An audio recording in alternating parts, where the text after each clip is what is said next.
we're going to jump into our brand new chapter book. I say new because it's new for me reading it aloud here, but it is not a new book. In fact, it is a really old book. It's been around for a long time. It's called My Father's Dragon. It's by Ruth Stiles Gannett and illustrated by Ruth Chrisman Gannett. And I got to look up because it sure sounds like they're related. There's something I really love about this book. Well, first of all, it's the first thing. So this map is amazing, and I will put a photo of it so that you can pause and check it out more carefully. I'll put it at the end of our Read Aloud today. So My Father's Dragon is published by Random House, and it was first published in, I can see it right here. It says the copyright date, 1948. Just way before I was born.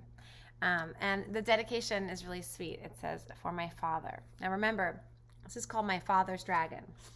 So I want you to think this is a fiction book or a nonfiction? Nonfiction means it's real. Fiction means it's false or made up. Okay. Like lots of great chapter books, we have a table of contents with all the chapters. And we're going to read the first 2 chapters today. My father meets the cat, and my father runs away. So here we go.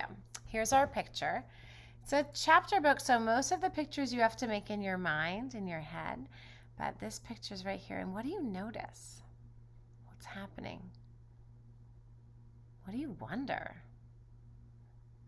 I notice that there's a cat and a child maybe next to something that looks like a really large garbage can. And I'm wondering, what are they doing by this garbage can? What's going on? Chapter 1. My Father Meets the Cat. One cold, rainy day, when my father was a little boy, he met an old alley cat on his street. The cat was very drippy and uncomfortable, so my father said, "Wouldn't you like to come home with me?" This surprised the cat. She had never before met anyone who cared about old alley cats. But she said, "I'd be very much obliged if I could sit by a warm furnace and perhaps have a saucer of milk." "We have a very nice furnace to sit by," said my father, "and I'm sure my mother has an extra saucer of milk." My father and the cat became good friends, but my father's mother was very upset about the cat. She hated cats, particularly ugly old alley cats. "Elmer Elevator," she said to my father, "if you think I'm going to give that cat a saucer of milk, you're very wrong. Once you start feeding stray alley cats, you might as well expect to feed every stray in town, and I'm not going to do it." There's his mom. This made my father very sad, and he apologized to the cat because his mother had been so rude. He told the cat to stay anyway, and that somehow he would bring her a saucer of milk each day. My father fed the cat for 3 weeks, but one day his mother found the cat's saucer in the cellar, and she was extremely angry. She whipped my father and threw the cat out the door. But later on, my father sneaked out and found the cat. Together they went for a walk in the park and tried to think of nice things to talk about. My father said, "When I grow up, I'm going to have an airplane. Wouldn't it be wonderful to fly just anywhere you might think of?" "Would you like to fly very, very much?" asked the cat. "I certainly would. I'd do anything if I could fly." "Well," said the cat, "if you'd really like to fly that much, I think I know of a sort of way you might get to fly while you're still a little boy." "You mean you know where I could get an airplane?" "Well, not exactly an airplane, but something even better. As you can see, I'm an old alley cat now, but in my younger days, I was quite a traveler. My traveling days are over, but last spring, I took just one more trip and sailed to the island of Tangerina, stopping at the port of Cranberry. Well, it just so happened that I missed the boat. While waiting for the next, I thought I'd look around a little bit. I was particularly interested in a place called Wild Island, which we had passed on our way to Tangerina. Wild Island and Tangerina are joined together by a long string of rocks, but people never go to Wild Island. Sorry, people never go to... Say it with me. Wild Island. Because it's mostly jungle and inhabited by very wild animals. So I decided to go across the rocks and explore it for myself. It certainly is an interesting place, but I saw something there that made me want to weep. And there it is. Say it with me. Dun da da da. Wild Island. Chapter 2 is My Father Runs Away. Public service announcement. I do not recommend running away or many of the things that occur in this book. It is a work of fiction. Okay, continuing on. Chapter 2, My Father Runs Away. Wild Island is practically cut in two by a very wide and muddy river, continued the cat. This river begins near one end of the island and flows into the ocean at the other. Now the animals there are very lazy, and they used to hate having to go all the way around the beginning of this river to get to the other side of the island. It made visiting inconvenient and mail deliveries slow, particularly during the Christmas rush. Crocodiles could have carried passengers and mail across the river, but crocodiles are very moody and not the least bit dependable, and are always looking for something to eat. They don't care if the animals have to walk around the river, so that's just what the animals did for many years. But what does all this have to do with airplanes? Asked my father, who thought the cat was taking an awfully long time to explain. Be patient, Elmer, said the cat, and she went on with the story. One day, about 4 months before I arrived on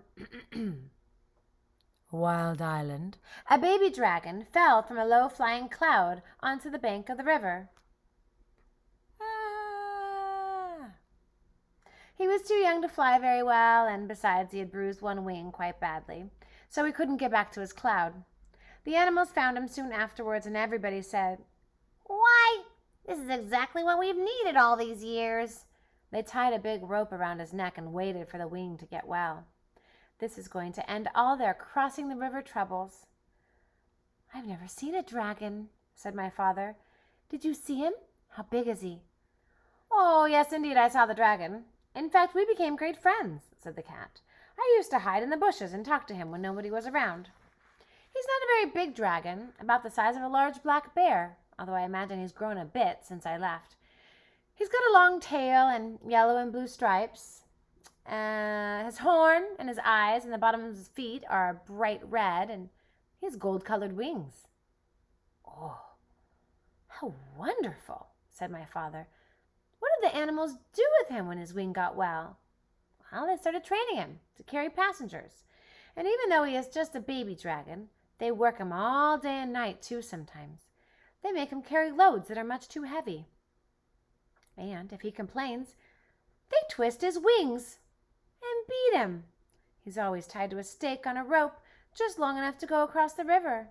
His only friends are the crocodiles, who say hello to him once a week, if they don't forget. Really, he's the most miserable animal I've ever come across. When I left, I promised I'd try to help him someday, although I couldn't see how. The rope around his neck is about the biggest, toughest rope you can imagine. So many knots, it would take days to untie them all. Anyway, when you were talking about airplanes, you gave me a good idea. Now I'm quite sure that if you were able to rescue the dragon, which wouldn't be the least bit easy, he'd let you ride him most anywhere, provided you were nice to him, of course. How about trying it? Oh, I'd love to, said my father, and he was so angry at his mother for being so rude to the cat that he didn't feel the least bit sad about running away from home for a while. That afternoon, my father and the cat went down to the docks to see about ships going to the island of Tangerina. They found out that a ship would be sailing the next week, so right away they started planning for the rescue of the dragon. The cat was a great help in suggesting things for my father to take with him, and she told him everything she knew about Wild Island. Of course, she was too old to go along. Everything had to be kept very secret, so when they found or brought anything to take on the trip, they hid it behind a rock in the park. That night, before my father sailed, he borrowed his father's knapsack, and he and the cat packed everything in it very carefully. he took chewing gum, 24 pink lollipops, a package of rubber bands, black rubber boots, a compass, a toothbrush, and a tube of toothpaste, 6 magnifying glasses, a very sharp jackknife, a comb and a hairbrush, 7 hair ribbons of different colors, an empty grain bag with a label saying cranberry, some clean clothes, and enough food to last my father while he was on the ship. He couldn't live on mice, so he took 25 peanut butter and jelly sandwiches and 6 apples, because that's all the apples he could find in the pantry. When everything was packed, my father and the cat went down to the docks to the ship. A night watchman was on duty, so while the cat made loud, queer noises to distract his attention, my father ran over the gangplank onto the ship. He went down into the hold and hid among some bags of wheat. The ship sailed early the next morning. Dun, dun, dun.